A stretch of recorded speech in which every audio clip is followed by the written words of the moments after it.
Okay, guys. So welcome to our presentation. Define your cloud infrastructure using open source tools with high-level languages. My name is Przemysław. My name is Krzysztof. And we have a pleasure to present today who we are and what we do as cloud/data engineers in our small boutique consultancy called Kodlot. We became a partner of AWS recently, but we are not only working in AWS technologies. We launched in 2020. We built 3 platforms already, petabyte data scale solutions. We work mainly with enterprises across the different regions in Nordics and DACH, mainly in Switzerland, specializing in solving cloud and data challenges in agile way.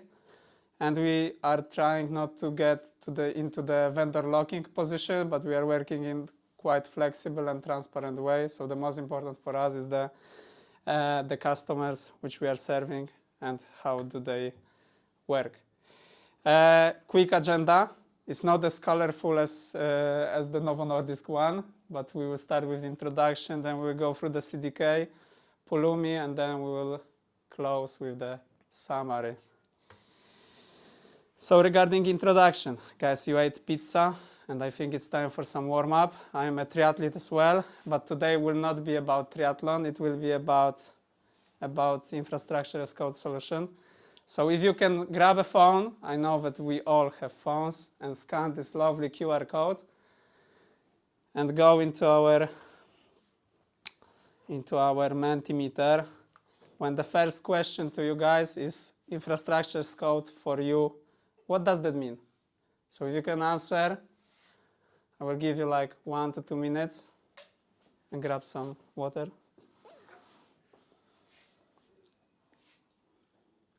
Connection lost. This is not good.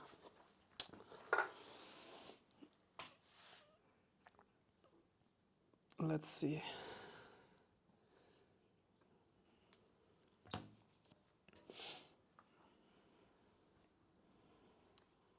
Super. We are getting more and more people, 8 already, but I can see more faces. 9, 10. Good. Oh, wow. Automation, very important. Okay, 17. Come on, guys. Let's go to 30, yeah? I believe in you. 45 responses, but 21 people. It's a multi-choice question, multi-answer. Very good. Wow, guys, I think like infrastructure as code means a lot. And I'm not sure if in this 30-minute presentation we're gonna cover all of this stuff, but we will try. We'll try our best. So yeah, automation, traceability, repeatability, they are the big ones. Terraform, interesting. I will come back to that in my presentation, in our presentation as well. Anything else? The last chance?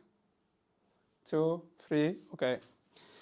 Good. We'll come back to this one in a couple of slides more, but like a couple of slides later. But let me talk about what is infrastructure as code. According to Wikipedia, I'm not gonna read it, so no worries, guys. But in general, it's about like automating, provisioning of the infrastructure using code. This is what is it about. I think you were very close to what the Wikipedia, our guru, says. So infrastructure automation, configuration management, version control, automated testing, very important, but we tend to forget about that. Deployment automations, change management, faster feedback, deployment speed, and high scalability. And when we are talking about infrastructure as code, I was telling you that I will come back to that. We have 4 big providers of infrastructure as code solutions, tools. We also have a cross-plane. We didn't include that. But yeah, like there is a couple of them. And we have a question to you guys again. So which one do you use?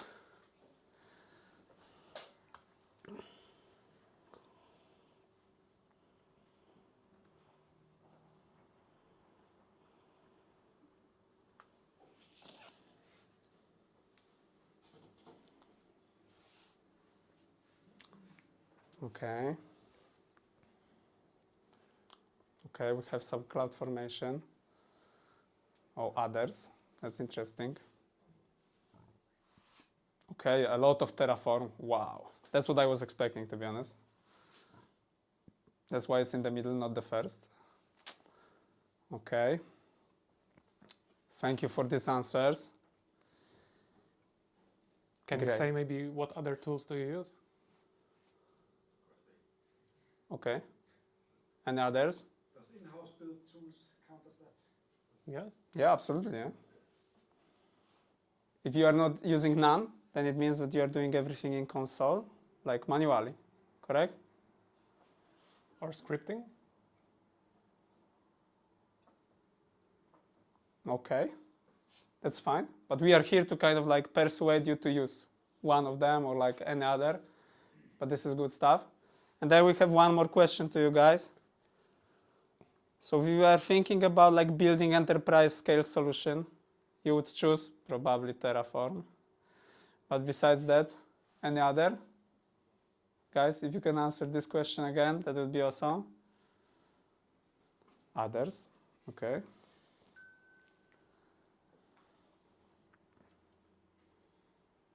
So if you were starting a new project with like a big budget, which one would you choose?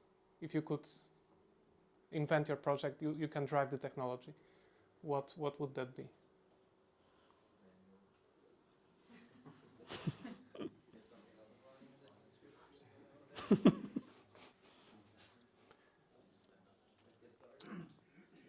Okay.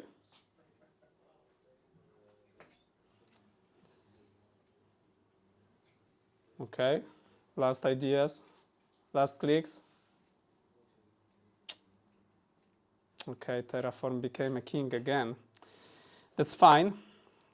That's fine, yeah? Very fine. But today we will not be talking about Terraform. And why we will not be talking about Terraform? Because Terraform has a couple of drawbacks, and we are coming from the developer's point of view. So in general, like Terraform has its own language called HCL, and it's a big pain point for many developers. A lot of us are using .NET, TypeScript, Python, many other languages, but we are not masters of HCL. There's a lot of efforts also in environment setup. So in general, like it requires multiple versions of the same of the same code. So it's not really easy to set it up, especially for developers like me and Krzysztof. There's tons of debugging errors, but in every infrastructure as code solution there can be errors. So maybe this one I can understand. Maybe it's not the most solid one. But then we have this big problem of like, okay, there is tons of developers doing their own solution, and then someone has to deploy it, and then it's usually going to DevOps. I'm not really sure if it's the best because we really depend on each other too much sometimes. And as developers, we like to test things ourselves and deploy ourselves. So maybe not Terraform. But I understand that they are big and you are using it. I'm not saying they are bad. They just have a couple of drawbacks. Today we will be focusing on three different ones. One is like CloudFormation, as we are AWS partner. So it's good to talk about like the basic thing, which is like AWS CloudFormation service. Then we will talk about CDK and Pulumi, so a bit of like, what is the agenda. So when we are talking about CloudFormation, it's a very basic concept. Everything we have in JSON or YAML configuration, and then we deploy it using GitHub, GitLab, any of the tool. And then it's creating like a different stacks, how we call them in the application, which are responsible for different things, and we connect them through the dependency. So pretty much this is what we are doing using CloudFormation. So we have a Git repository with this big JSON templates, and then through our CI/CD, we are deploying it into our account, and everything is in CloudFormation. And when we are talking about CDK, like we as developers, we like the languages which I mentioned before. So CDK is kind of like a wrapper across around CloudFormation. Today, Novo Nordisk and our organizers serve us pizza. I was thinking that maybe it will be wraps, so I put this picture. But yeah, in general, CDK is like the wrapper of the CloudFormation, and when we are thinking about it, like it's much more flexible than the CloudFormation is. So it gives us an opportunity to write our code in like common languages used for development, like Java, C#, TypeScript, or Python. And then it's like translates that into the JSON template. And we are quite sure that it works because it's coming from AWS as well. So it has like 100% almost coverage. Of course, if the AWS is coming with the new microservice, then it takes a bit of the delay with the CDK, but in general, usually it is covered fully. It gives us an amazing opportunity of using abstractions and code reusability. We all love that. We hate duplicating codes because we are developers. So we want to have like a smooth architecture. So for example, in this example, here we have like a construct of the ingestion module, which we can then use for like ingesting data into our data lake. So in general, we have a construct, and then we can use this construct multiple times, which CloudFormation doesn't give us this flexibility which CDK provides. So this is a good thing, and this is what we are doing on a day-to-day basis. When we are thinking about like CDK, like the main concept is the CDK application. And then inside this application, we have a different abstraction level, like a bit lower, which are the stacks. And the stacks can be connected with each other or dependent on each other. And this is like what we can see here. So for example, we have a stack 3, which is dependent on the stack 2 and vice versa. So in this case, we have like stacks, the best path, like there are no best patterns how to do it. In this case, like this piece of code or piece of our infrastructure is responsible for ingesting data. So we want to ingest the data using Glue service. I know how many of you is using AWS, but Glue is quite common. It's a powerhouse of AWS in terms of ingesting data, or like the entire ETL process. And then it's putting it into S3. And why they are dependent? Because Glue has to know that it can access the S3 bucket. So like usually it has to do through IAM role and then ingest this data into the S3. So there are dependencies which we can manage using CDK. And then of course, like important, as I said already, for us are the unit tests. And we are doing them, and CDK is giving us this opportunity to do unit testing. So for example here, I don't know how much you can see, but I hope you can see a lot, especially in the back. So we have like a S3 storage class. So we are creating a bucket, which has a different properties, which we specify before, like, for example, like encryption or like lifecycle rules. So we know how much time this data will be in this bucket, and then when it will be offloaded, or like a removal policy. And then we can do the testing, so unit testing in CDK, like for example, checking like if ID is in the template. The template is this kind of recipe of our infrastructure. This is our like infrastructure as code template. And then we can do it as it is presented on the right-hand side. And what is good about CDK, it is like if you are using AWS or Terraform, there is like a plugin of of CDK into Terraform. It's quite a lot of users, not as many as Terraform, but it started as an open source project and then it became like a big thing. There is also a lot of you who is using Kubernetes, which was the last presentation about. So CDK also have a plugin to provision Kubernetes infrastructure. Then we have like quite a lot of users, quite vivid community, and a lot of Slack members. And these people are really like there to answer questions. I'm not saying that 9,000 active Slack members is answering all of my questions, which I'm having there while deploying my infrastructure. But usually it's going quite smoothly in terms of answering or like getting help from the community itself, which is quite important aspect when we are choosing any of the technology, because not only documentation matters, but also the community. And then we will jump into Pulumi. Pulumi, we have Krzysztof. Thank you. So now let's go from the vendor native proposal to something that is maybe a little bit less locking, because here we have a tool which is actually being advertised as a platform. So we are in the topic of platform today.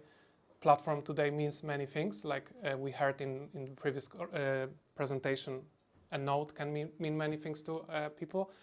Platform can mean many things. So here Pulumi advertises themselves as infrastructure as code platform because of all the components that you see here that they provide. So it's command line interface, something that we will interact with every day to deploy our solution. But then we have, of course, software development kit to interact with our resource providers.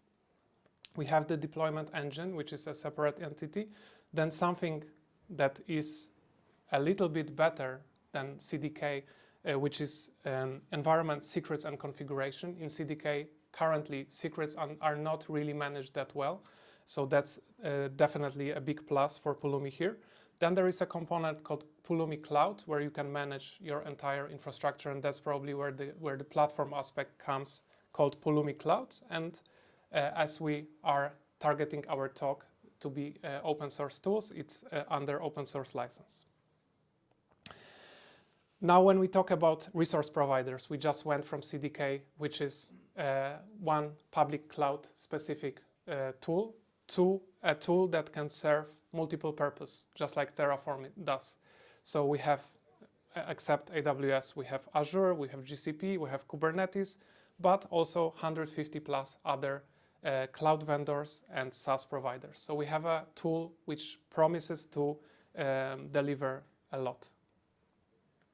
Then when we talk about the developer experience and the languages that developers can use, we have a variety of things to choose. So we can go to YAML if we like that, but we have all the languages and a big overlap with CDK, but this list is actually a little bit bigger. So now when we want to actually define our infrastructure, how do we do this? This is if you go to documentation of Pulumi, this is the first infographic you will see. You put your project, your resources in a program, and then what Pulumi does is going to try to deploy all of them concurrently. So if there is no dependencies between the resources, it's going to be fast. But then if you need to do dependencies, like you're defining your IAM role, and then you're defining maybe your glue job or Lambda function, whatever kind of component that needs that role, the role has to be deployed first. So there is this dependency that you manage through the inputs and outputs. Then, of course, it's not going to be parallel. It's going to be sequential, and Pulumi is going to manage that ordering. And then we also have the concept of stacks in Pulumi, but it's a little bit different, because here we take our entire project and we deploy it to stack. We don't put resources into stacks like we did with CloudFormation and CDK. We deploy our project to stacks. So it's a little bit different, and typically those stacks represent our different environments. So as presented here, dev, QA, and production. And when we talk about the entire Pulumi ecosystem and all the components, how they interact with each other, Pulumi is bragging about its ability to be kind of custom solution. So the providers are independent from the CLI and deployment engine. We have the state, of course. State is not managed like with CloudFormation, with the CloudFormation service managing the state. Here we have the state managed by Pulumi, as you see in the upper part. And then the providers are responsible for doing any kind of updates to the infrastructure depending on what has changed. And then we have the language host as a component that is separate. Then just like, and this I think is quite important with both with CDK and here, this concept of reusability that Przemek mentioned, because when we mature with our infrastructure and we observe patterns, having ability to define a component with a few resources and replicate it, it's when we can do standardization, because then we can introduce patterns, we can give it to developers who haven't solved that problem, but we already did. So just like CDK has constructs, here we have component resources in Pulumi. So one-to-one correspondence, same idea. We present here a glue job and a role, IAM role. So we are doing data ingestion. So that's our examples, but you can put any resources that you want. And we instantiate that 3 times for different relational databases, which is significantly cutting down our costs. If we have to do this in CloudFormation, it's going to be a lot of code. And here, both CDK and Pulumi is making our life easy. So this feature is something that we do every day. We try to identify those patterns, and it's a big advantage for both of those tools. Now let's talk a bit about the structure. So we have these concepts, as mentioned. We have stacks, and this is a short presentation. It's easy to get confused because we have stacks in CloudFormation/CDK and stacks in Pulumi, but they mean different things. Yeah. So CDK, the first root level is application. That's where we put all our stacks. We put resources to our stacks, and we have dependencies between the stacks if there are resources referencing themselves. Then in Pulumi, we have project, and we have stacks that also can have dependencies, where for example, one environment is referencing resources from another environment. So it's a little bit different. It's shown here on the same picture, but on the left with CDK, we're going to deploy this entire solution with 3 stacks, for example, to dev environment. Whereas on the right-hand side, we deploy our project to dev, stack, test, and prod. So a little bit different concepts, but mixed up names. Now, how that can look like in practice. The same example as we had with CDKs on the left for reference. We have 2 stacks here named for what they do. So we have ingestion with the glue job, its IAM role. Then we have a storage stack with 2 buckets, so object stores.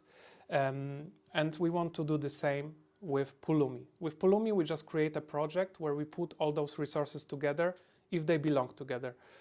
We could split them up also, if that makes sense, into separate projects. For example, if you want to have storage as a separate project, that's for deployment reasons might make sense. How we put resources in kind of how we structure our project is very important, because that's gonna make our lives easier at scale. And because when we introduce more than hundreds of those glue jobs, we're going to have problem, for example, with CloudFormation only allowing 500 resources in a stack. So we have to think about this a bit. And if we write a very big Pulumi project, it also might not be optimal from deployment perspective. So this is important. But just to complete the example, we might then introduce a test stack in Pulumi where, as you see or not in the back, we only have 1 bucket, because we're going to reference the source bucket from the dev environment. And we might need to do that if we, for example, don't want to exhaust our sources. So if we have sources that we don't want to in parallel ingest data from all environments, we can just reference this cross-account if they are in different AWS accounts. We can do this cross-account reference. And that's just a capability of Pulumi, that we can do this in infrastructure easily. And similarly, we can do the same in production, but then just to show, it's already getting complicated to put this in one diagram. Those are different concepts. Yeah? Those resources don't live in this stack. they are just deployed to this stack. Whereas in CloudFormation/CDK, they really live in those stack. Yeah? So ingestion has those resources, and storage stack has those resources, and then we deploy them to environment, to an account. Then, to complete the unit testing example, we have a corresponding unit test ability where we can mock the calls to create a resource and then test, for example, if the name of the bucket is present in our project. That's kind of a basic test where if we don't want our developers to do certain changes, because if we change the name, we're gonna redeploy that bucket if there are no other mechanisms preventing it. So that's kind of a basic test we can do, but we can take a step forward. That's kind of corresponding to what we can do in CDK. We can take a step forward with Pulumi to do an integration test where there is this automation module where if we look what we do, we are creating the stack, so kind of actually doing the creation, and then using this outputs mechanism, we can then get a given bucket and then assert if a given name is present. So, and this is going to be different because we can check if the region is correct as we expect, and then if the bucket exists. And this is different because then we are actually checking on the deployed account that this is true. Whereas what we've seen before with CDK is template testing, local tests. So there are tools that can do that for us, but this is natively supported with Pulumi. So that's a step forward. And then just to summarize, I don't think that the reason for this or the motivation for this presentation is to say that Terraform is bad in any way. It's just that now we have a lot of tools and we explore them with our projects that we do. We love exploring different tools because each of them offer big advantage. And if you have a development team that is comfortable with a given language, it could be an advantage to have all your software in one language, if that's the way you want to go. So it doesn't matter if it's infrastructure, doesn't matter if it's application code or logic, because it's all software that does a business value. So there is an advantage to that. And what else can we say to summarize? You have to align with your vision, of course. That's a fair point, yeah. That if you said that you want to have this kind of language across your organization, those tools can help you. It's good to have community support for sure, and yeah, integration with vendor technology. This as we are supporting AWS, those tools are really working, and you get good support when you're in that ecosystem. So for certain cases it works really well, but it's not for every project. So it's good to be pragmatic. I think with that we can open for questions. Exactly. Yes, sir. Yep, I actually have one question. I know that in CDK you can, by using stacks, you can actually have green blue deployment. I know that Terraform doesn't do that. So in Terraform, if you just deploy something, it breaks. Does Pulumi cover that scenario? That's a good question. So we don't have that much Pulumi experience. So we have more than 4 years of CDK delivered projects. So we took that presentation to learn about Pulumi. So if there is anyone on the audience that has blue-green deployment experience with Pulumi, I would relay that question to you.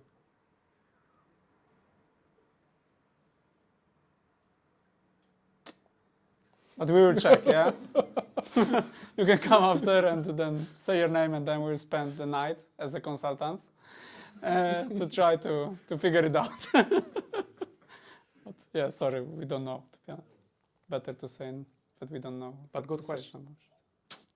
Exactly. Any other questions? What's your personal preference? Oof. I mean, it depends really on the project which we are serving. Yeah. So definitely, of course, if there is like a lot of AWS, like a big AWS account, then I would go with the CDK. As majority of people like loves the languages which are supported by CDK. I'm not sure if I would go with Pulumi. Maybe after this blue-green deployment, if I would check it, why not? Yeah. But to be honest, yeah, like definitely CDK over CloudFormation because it supports the different languages which we are capable of, like fluent in.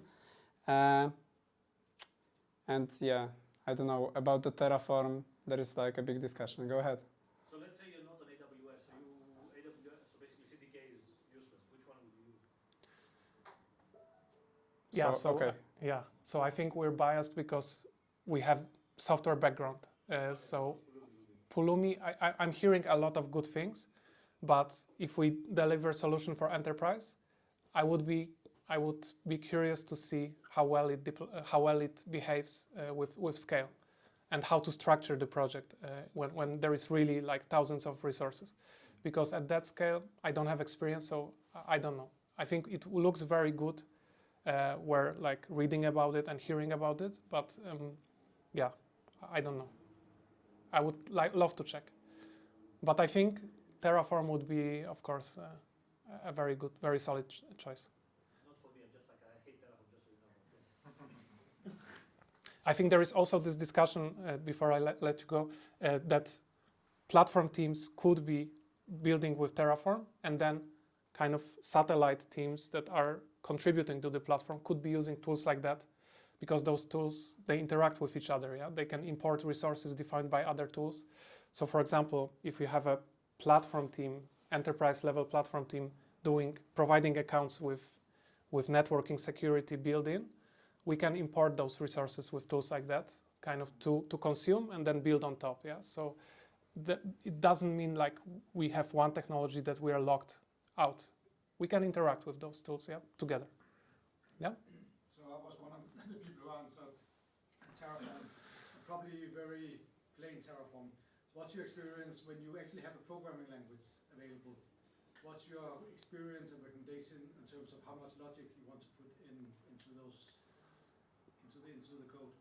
Yeah. So Go ahead. I have one. No, it's okay. Go ahead. I have one experience that there is around 3,000 resources that have to be defined, and they are kind of generated dynamically, reading from SaaS platforms, different kind of SaaS platforms, and that solution is actually very dynamic. So requires a lookup table to put those resources into different CloudFormation stacks.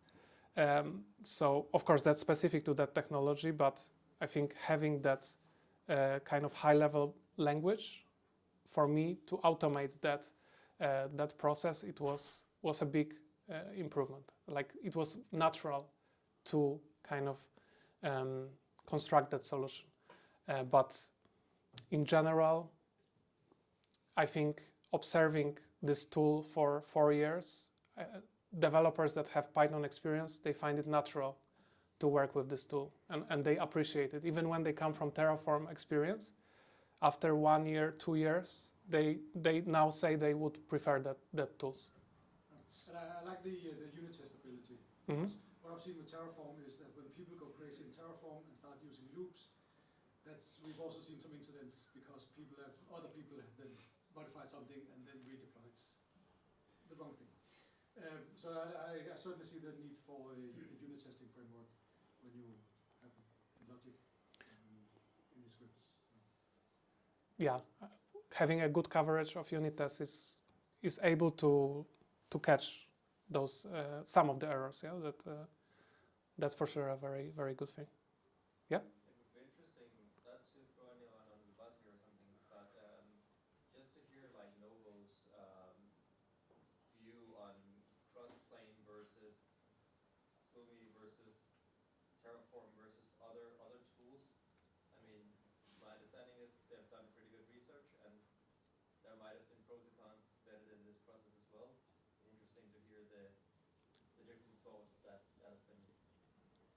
then you write. Just throwing it out there. So I use Terraform.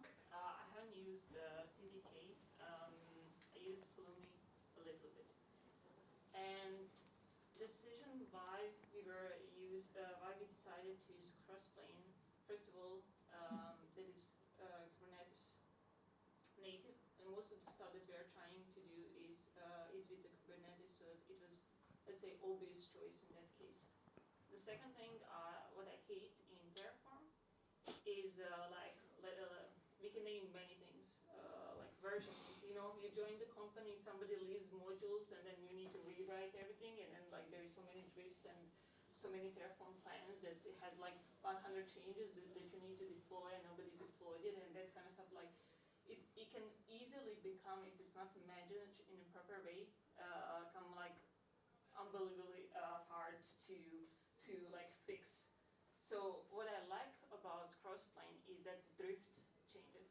Because it's Kubernetes, using Kubernetes, it's actually constantly checking changes in a cloud provider to see the external resources, if there is any manual change, and then backs it up to the claim version that you actually have in your code. So anything that you deploy with your code is actually going to be shown immediately, and you can easily go from one environment to the next one. So that is, for example, one comparison between Terraform and then Crossplane. Crossplane has a really steep learning curve. Everybody says that for every tool, but I would say Crossplane, Terraform. I would say Terraform is quite easy to start with than what Crossplane is. But like the thing with Terraform, like if you cannot fix something and solve something, you do the local exec, which is terrible. But with Crossplane, you can actually use good templating and do a bunch of different like cool stuff and inject some kind of configuration depending on some other stuff easily and cloud native. Kubernetes native. So yeah, but I don't have experience with the CDK and Pulumi, for example, so cannot compare with that one. Cool, thank you, appreciate it. What's your opinion of supporting multiple glue jobs What do you mean? in infrastructure? What would you use as data engineers? Would you guys mind repeating the questions up here? Yeah, absolutely. So the question was about like how to manage. Yeah, what would be your preferred way of managing glue jobs? Because if you have, for example, going into hundreds at some point, yeah. Yeah, so like it depends if we are like creating these glue jobs or we are like managing them, yeah? So observability aspect or more like a deployment aspect No, and provision. Just the Yeah. definition. Yeah. So in this case, like as Krzysztof mentioned and as I mentioned, we will be using like different constructs. So for example, we have the glue jobs which are servicing like a specific file source type. For example, I don't know, we can have like RDB. exactly. So relational database, or we can have like a different one. And then we are creating like a construct, which then is being replicated multiple times, like reused, instead of really like replicating the full code, as we are having it in probably in Terraform. So But I think this would be just a general answer, Okay, like any other resource. Yeah, it depends which tool you would have preference. With CDK and Pulumi, same. There will be no difference because of this construct. So you could have like standard way to ingest, to define those kind of patterns. Great, thanks. I mean, we have tested already CDK on like quite big applications, and then we are having like more than 300 glue jobs running in the same time and being deployed. And then we put them in the different stacks, but literally using custom constructs for each of them. So we were grouping by, for example, like a data source type. So, any other questions? Guys, that's it. So thank you so much. Thank you.